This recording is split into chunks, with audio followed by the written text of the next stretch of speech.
kita 5 menit saja ke depan berpikir, merenungi apa yang saya sampaikan. Teman-teman sekalian, kita ini sebagai orang beriman tahu dunia ini akan dilaluin. Kita tidak akan berlama-lama di sini. Jangan sampai dunia ini menjadi target utama. Berantem gara-gara tanah, berebutan karena warisan, berebutan karena jabatan, kadang-kadang berebutan hanya karena masalah pasangan hidup. Untuk apa? Untuk apa teman-teman sekalian? Dunia ini mungkin di mata antum kelihatan besar kalau dekat.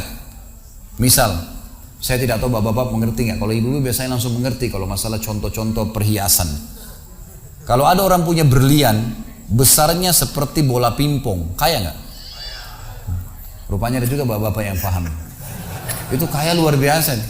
Kalau dia punya berlian seperti bola basket, kaya nggak? Coba taruh berlian yang seperti bola basket itu di tanah, terus antum naik pesawat ke atas. Makin jauh, kelihatan enggak? Orang yang perebutkan tanah 1000 kali 1000 meter, 1 hektar, berapa hektar, tumpah-tumpahan darah. Padahal kalau dia naik pesawat hilang semua tuh. Mobil mewah, bangga-banggaan dengan mereknya. Kalau kita naik pesawat kayak gentong-gentong lagi jalan. Cuma hiasan dunia. Apa yang mau dikejar? Gitu kan? Seorang mukmin tahu dunia hanya fasilitas saja untuk mengejar akhirat yang abadi teman-teman. Akhirat yang abadi kejar di sana. Walad darul akhiratu lahiyal hayawan, kata Allah. Darul akhirah, tempat akhirat adalah kehidupan yang abadi. Di akhirat kata Nabi SAW, kalau seorang mukmin masuk ke dalam surga, tidak ada capek, nggak ada gangguan orang, nggak ada sedih, nggak ada penyakit. Gak ada buang air besar, gak ada buang air kecil. Makanan dan minuman yang dimakan ahli surga yang tidak dibutuhkan oleh tubuhnya akan keluar dalam bentuk keringat yang lebih wangi dari bau kasturi. Gak ada lagi masa tua, gak ada masa anak-anak. Semuanya berumur 33 tahun. Dan semua laki-laki akan kembali kepada poster ayahnya Adam, 60 siku ke langit, 27,5 meter.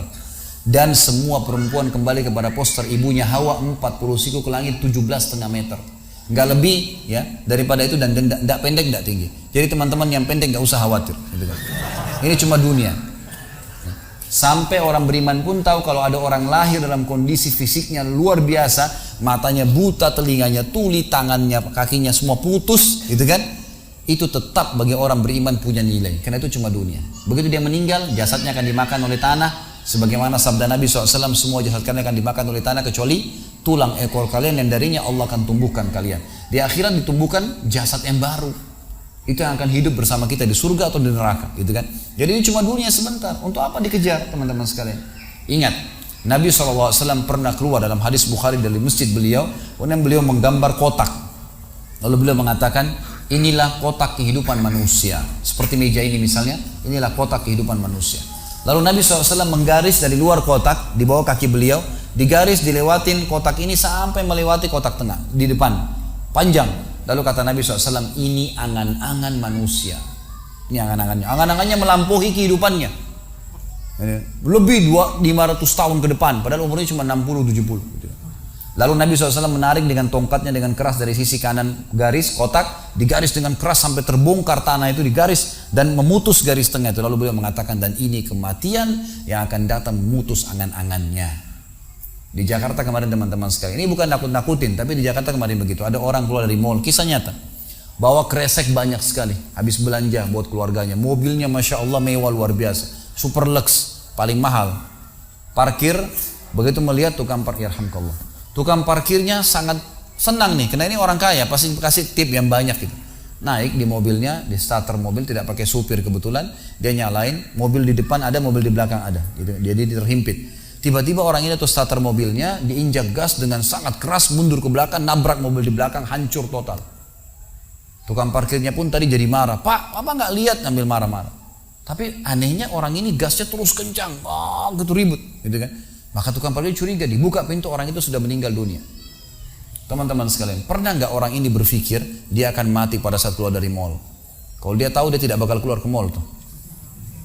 Di depan mata saya pernah ada orang meninggal di rumah sakit ayah saya. Kebetulan di Makassar beliau punya rumah sakit, dan itu di pinggir jalan raya. Sore hari, subhanallah, ada anak muda. Saya pas lagi di teras lantai 2 rumah ayah saya, itu kelihatan jalan raya. Jadi kelihatan orang kejadian ini. Ada anak muda lagi pakai motor, waktu itu motor baru dia jalan. Jadi jalurnya 2 jalur gitu kan. Rupanya motor ini motor itu dari arah sana. Kemudian di sini ada mobil pick up yang pelan jalannya gitu. Ada mobil truk pelan jalannya. Di belakang ini rupanya ada mobil truk pelan, di belakangnya ada mobil pick up. Mobil pick up ini mungkin kena terganggu. Dia bukan ngelewatin dari kiri, dia keluar ke jalur sebelah. Keluar, motor yang tadi lagi kencang, dia kayak sangka tabrak, meninggal di tempat. Jatuh tergeletak, motornya dibawa, dicek di rumah sakit ayah saya di klinik, ternyata sudah meninggal dunia. Saya lihat orang itu subhanallah tergeletak. Ada beberapa produk yang dia bawa di motornya. Lalu saya bertanya, saya muhasabah sendiri. Orang ini pernah berpikir nggak ya waktu keluar rumah tadi akan dia tabrakan, dia akan jatuh? Saya yakin tidak. Kalau dia berpikir dia tidak akan keluar dari rumahnya. Tapi begitulah ajal kalau datang teman-teman sekalian. Kalau datang tidak akan terlambat sesaat atau berkurang sesaat. Harus fahamin, gitu kan? Jadi jangan sampai kita berlebihan. Saya tanya teman-teman, Anda jujur jawab. Kalau seandainya Anda ke dokter, lalu kemudian dokter mengatakan, maaf Pak, Bu, umurnya tinggal 2 minggu menurut ilmu medis. Ini ada penyakit parah, tinggal 2 minggu, dokter nggak bisa obatin lagi. Kira-kira orang yang seperti ini sudah divonis sama dokter akan mati 2 minggu lagi. Nggak ada lagi, sudah kankernya, sudah tumor segala macam di tubuhnya, sudah segala macam penyakit. Nggak bisa lagi hidup orang ini. Kemudian ada orang datang, temannya bilang, itu si fulan ceritain kamu. Kira-kira dia masih mau ribut berkelahi? Itu orang tuh mau mengambil hakmu, masih mau mengebut lagi? Sudah semua? Enggak, sudah, enggak mau tahu. Ini 2 minggu lagi mati. Semestinya teman-teman enggak usah tunggu vonis dokter nih. Siapa yang bisa jamin sekarang di masjid ini teman-teman ada dari tembok ini tiba-tiba malaikat maut, saya lihat antum tidak lihat, roh saya tinggal dikenang. Khalid Basalamah pernah ceramah, selesai. Dan Anda juga bisa begitu setiap saat. Bagaimana orang bisa tenang nih dalam kemaksiatan kepada Allah sementara setiap saat malaikat maut bisa datang jemput dia dan ada hisab semuanya. Ini bahaya sekali. Baik, saya pernah mengadakan pelatihan teman-teman sekalian di masjid yang besar. Masya Allah mungkin seperti ini malah lebih besar. Lantai 2 juga seperti ini dan penuh. Di lantai 2 itu ada banyak ibu-ibu akhwatnya. Saya bicara masalah kematian selama 2 jam materi lengkap. Kemudian setelah itu sebelumnya saya bilang sama panitia tolong supaya lebih hidup suasananya, siapkan kebutuhan jenazah. Meja, kain kafan, sama menyan-menyannya semua. Kemudian di sebelah masjid buatin liang lahat. Baik Ustaz, dibuatlah. Selesai saya ceramah 2 jam, saya bilang, Bapak Ibu sekalian, saya mau ajak Anda 5 menit coba menjadi jenazah. Ada yang mau? Sempat ada yang angkat tangan depan saya. Kebetulan teman kita ini, saudara kita tukang batu. Adiknya dia kembar anak SMA sering ikut pengajian saya gitu. Dia hadir juga. Dia bilang, saya Ustaz. Baik, silakan. Pak, saya minta tolong satu hal ya. Kalau Bapak naik nanti di atas meja ini, dibungkus dengan kain kafan oleh panitia, tutup mata Anda dan bayangkan Anda sudah mati dan dengarkan apa yang saya ucapkan. Baik Ustaz, baik. Saya juga bilang sama panitia di atas masjid waktu itu, ibu-ibu, silakan kalau ibu mau coba, panitia tolong bantu. Saya sudah pandu waktu sebelum pengajian. Ringkasnya adalah dia naik. Subhanallah, begitu dia naik, Bapak Ibu sekalian, orang ini naik di atas meja, begitu tutup matanya dan ditempelin kain kafan di pipinya. Ini kain kafan asli kita beli. Ditempel di pipinya, langsung dia nangis. Nangis dia, terisak-isak. Lalu kemudian panitia taruh tangannya di dadanya, harus dibungkus gitu kan. Lalu saya bilang, Pak, coba renungin sekarang Anda sudah mati dan hiruk-pikuk di masjid ini ada orang nangis. Kebetulan adiknya dia yang kembar ini murid saya duduk di sebelah kiri kanannya dan membayangkan benar kakaknya meninggal. Mereka betul-betul menangis gitu. Ada jemaah-jemaah juga yang lain pada nangis. Saya bilang hiruk-pikuk masjid ini yang sedang menangis, ada yang sedang ngobrol, ini anggap di rumah Anda pada saat Anda meninggal dunia. Dan Anda tidak bisa protes. Gak bisa bilang saya tidak mau, jangan ribut, gak bisa lagi. Udah. Panitia pun menaruh tangan kanan di atas tangan kiri, kita nggak bisa protes taruh di dada. Dibungkus dengan kain kafan pun nggak bisa. Baik, Pak, bayangkan semua peluang amal saleh yang semestinya Anda bisa kerjakan, sholat malam, sedekah bakti dengan orang tua, baca Quran, sholat berjamaah, yang Anda sia-siakan dan Anda menyesal kenapa tidak kerjakan sekarang. Dan bayangkan semua peluang dosa yang Anda tidak sia-siakan. Kesempatan zina, berzina, kesempatan dusta-dusta, kesempatan riba-riba, semua dikerjakan. Dan Anda tidak sempat taubat dan Allah akan hukum Anda sekarang. Itu Bapak Ibu sekalian, saya tidak karang-karang dia sampai nangis Bapak ini. Terus dia nangis. Lalu saya bilang, tolong panitia datangkan geranda jenazah. Didatangkan. Baik Pak, sebentar lagi kami akan angkat badan Anda di geranda ini dan kami akan bawa Anda ke liang lahat sebelah masjid. Diangkatlah dia. Saya bilang, Pak, renungin, resapi tubuh Anda kesentuh dengan geranda ini. Ditutuplah lalu dipikul. Lalu saya pandu pakai mic, saya bilang, Pak, inilah detik-detik terakhir Anda bersama kami. Terus sesalin perbuatan-perbuatan dosa yang Anda pernah lakukan, peluang-peluang ibadah yang Anda sia-siakan.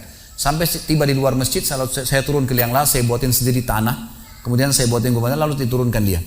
Setelah diturunkan, saya suruh tutup matanya, kemudian ditutup dengan kain. Saya keluar, lalu saya pakai mic, saya bilang, Pak, buka matanya. Inilah rumah Anda sekarang.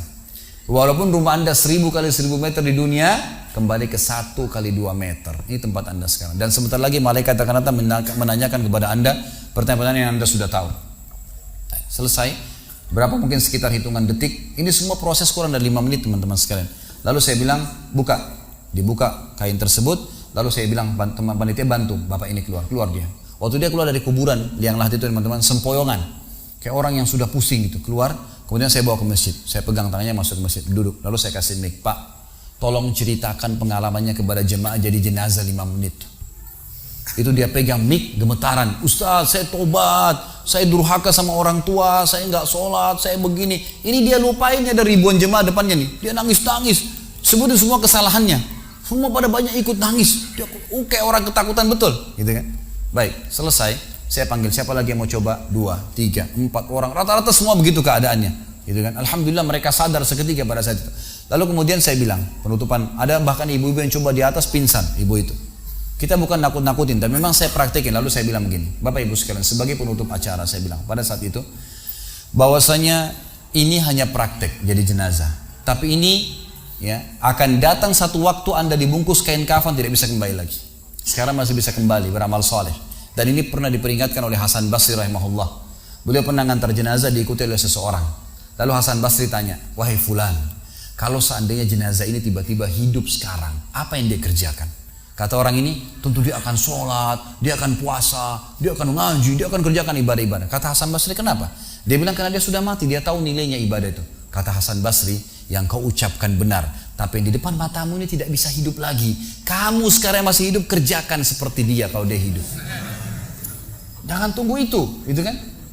Ingat teman-teman, pujian teman, ancaman teman, atau orang sekitar kita, hanya sepanjang lidahnya. Kamu hebat ya, kamu kaya ya, kamu gagah ya, kamu cantik ya, sepanjang lidahnya demi Allah. Mau apa itu? Apa yang mau direbut? Orang-orang setengah mati sholat malam sejam, 2 jam, besok ceritain ke orang hanya butuh pujian sepanjang lidah dia. Untuk apa? Teman-teman yang suka riak nih, saya ajarin caranya gampang. Ada caranya gampang. Kalau Anda besok pagi mau cerita kepada teman-teman Anda di kantor atau tempat, saya sholat tadi malam, sholat malam, gak usah tunggu besok pagi setengah mati, ngantuk-ngantuk nanti malam bangun. Jam 2 malam sebentar, datangin rumah teman yang jadi target, ketok pintunya, nih saya mau sholat, lihat ya. Selesai, gitu kan. Untuk apa nunggu besok setengah mati, gitu kan. Gak ada gunanya riak, pujian orang sepanjang lidahnya, jangan, gitu kan. Gak ada gunanya. Jadi teman-teman sekalian, sadarilah mati akan datang dan jadilah seperti Bilal radhiyallahu anhu, sahabat Nabi yang mulia. Waktu ditanya, ma ra'yuka bil maut, apa pendapat Anda dengan kematian? Kata beliau, marhaban bil maut, selamat datang kematian. Apa yang saya mau takutin? Apa yang dia mau takutin kalau selama hidupnya dari bangun tidur sampai tidur semua ketaatan? Pastilah terbalik, orang rindu, gitu kan? Orang mukmin itu rindu. Waktu terjadi perang Yarmuk tahun 14 Hijriah, waktu itu dipimpin oleh Khalid bin Walid dengan di situ di dalam pasukan ada Sa'id bin Zaid. Sa'id bin Zaid salah satu yang dijamin masuk surga. Teman-teman bisa nonton serialnya di website di www.khalidbasalama.com, ada serial sahabat. Saya ceritakan di situ ceritanya. Jadi kata Sa'id bin Zaid, waktu kami berhadapan dengan pasukan Bizantium, Romawi, Nasrani ini, mereka jumlahnya 120.000 orang, dipimpin oleh pendeta-pendeta dengan salib-salib yang besar dari emas. Lalu mereka memukul pedang-pedang mereka di perisai mereka sambil melantunkan yel-yel mereka sehingga membuat kami pun sempat nyali kami ciut, gitu kata Sa'id bin Zaid. Lalu subhanallah, datanglah Abu Ubaidah bin Jarrah, pimpinan perang yang lain, mengatakan, ya muslimin beginilah, begitulah, semangatlah, pahala jihad disampaikan. Lalu tiba-tiba ada satu orang yang membakar semangat kami. Satu orang, dia datang mengatakan, wahai Abu Ubaidah, pimpinannya, wahai Abu Ubaidah, saya sekarang sudah tidak sabar, mau mati syahid, saya mau masuk sekarang ke sana. Gitu kan? Ada pesanmu untuk Rasulullah SAW? Ada pesan tidak untuk Nabi? Saya sudah tahu saya akan mati nih. Kata Abu Ubaidah, sampaikan salam kami dan kami memperjuangkan agamanya. Orang itu pun masuk ke musuh sendirian, menembus musuh tersebut sampai mati syahid. Kata Sa'id bin Zaid, Suatu saya lihat semangatnya orang tersebut dan tahu yakin dengan janji Allah benar, maka saya loncat dari kuda saya lalu saya tunduk, kemudian saya membaca Allahu Akbar lalu saya menyerang musuh. Semenjak itu rasa takut saya hilang dan akhirnya kami memenangkan peperangan. Jadi memang teman-teman sekalian, mati itu akan dilaluin. Dan memang mati sebuah pintu, kita harus laluin. Tanpa mati tidak bisa. Tapi orang beriman tahu, mati itu justru kebahagiaan buat dia. Karena semua yang bertahun-tahun dia kerjakan, dia akan panen di sana. Semua kehidupan abadi ada di sana, maka dia rindu dengan mati. Tidak perlu takut, gitu kan? Toh akan datang. Jadi harusnya difahami masalah-masalah seperti ini. Baik teman-teman sekalian, kita tutup dengan sebuah kisah yang kita rangkumkan insya Allah tentang masalah orang kalau bertakwa kepada Allah.